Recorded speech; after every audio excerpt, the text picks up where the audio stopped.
G'day everyone, welcome back to the ICC Jimbo channel, and in today's video, I'll be reviewing Australia's 3-match T20 series against our arch rivals, England, a place that we haven't travelled since that heated Ashes series in 2023. Up the Aussies! Game 1, Southampton, the Ullata Bowl. Going fresh off a series sweep against Scotland, the Aussies want to continue their great form against our arch rivals in England, who just came off a shock defeat against Sri Lanka in the test scene. England won the toss and elected to bowl first. What a powerful start for the Aussies, as Travis Head 59 runs and Matt Short 41 runs were playing brutal cricket, smacking absolutely everything into the crowd as things were going smoothly for Australia until Travis Head had to depart after a great knock. An over later, Captain Mitch Marsh departed on just 2 runs, and Australia were looking like they were in a bit of trouble. Josh Inglis 37 runs and Matt Short continued Australia's run before Short had to depart. From there, Australia stumbled a little bit, as Marcus Saunders was gone on just 10 runs and Tim David departed on a golden duck. Josh Inglis tried his very best, but with no one there to support him, it was just too much, as he went out on 37 runs. After that, Australia's tail completely collapsed, which was quite disappointing, as 200 earlier in the game was looking really likely. Australia needed a quick start to keep England away from 180, and they got their wish as Josh Hazlewood dismissed Will Jacks on just 6 runs.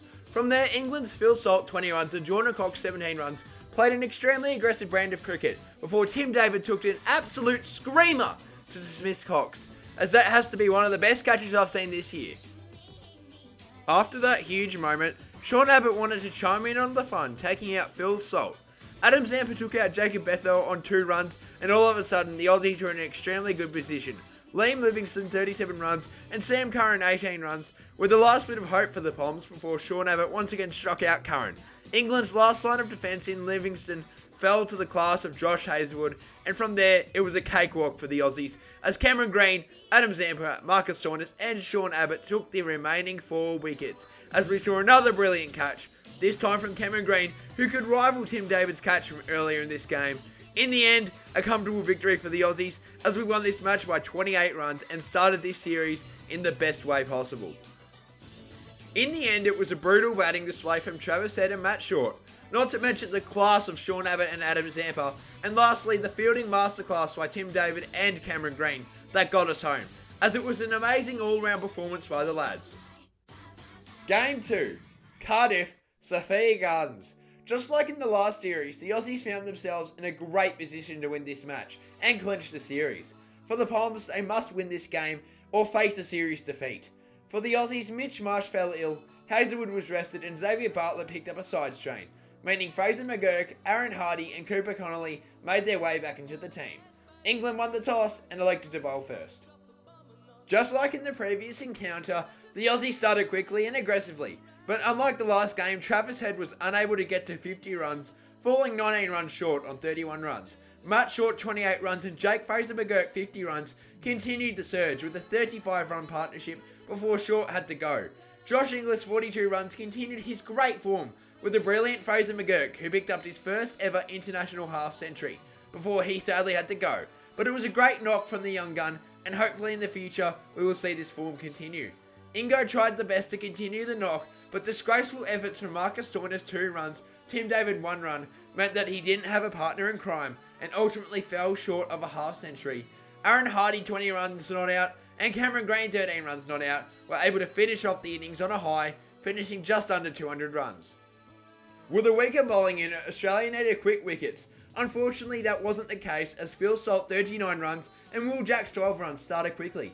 Fortunately for the Aussies, Sean Abbott was able to take out not only Will Jacks but also Jordan Cox on a golden duck. The next man who came in was Liam Livingstone 87 runs, who helped out Salt before Matt Short took Salt out of the game. But from there, Livingstone and Jacob Bethel 44 runs smacked a brutal 90-run partnership before Short once again picked up another wicket in Bethel. Sam Curran 1 run, who was the next person on Short's list, but it wasn't Livingstone who continued the surge to get England home, before Matt Short once again picked up another wicket, and this time it was Liam Livingstone to get a fifer. Impressive stuff from Matt Short. Unfortunately, the damage was already done as England were able to chase down the Aussies total to tie down the series. Despite the loss, it was great to see Jake Fraser McGurk pick up runs in Australian colours. Also great to see Travis Head and Josh Inglis continue their amazing form from earlier in this tour. Lastly, Matt Short, just wow. What an amazing display from him. Unfortunately, Game 3 in Manchester was unable to occur due to horrible weather, which means it's a series tie. All in all, a great series from both sides, and it's a massive shame that we were unable to get a winner, but that's cricket for you, and especially cricket in England. Thanks for watching, and I'll see you in the next one. Cheers.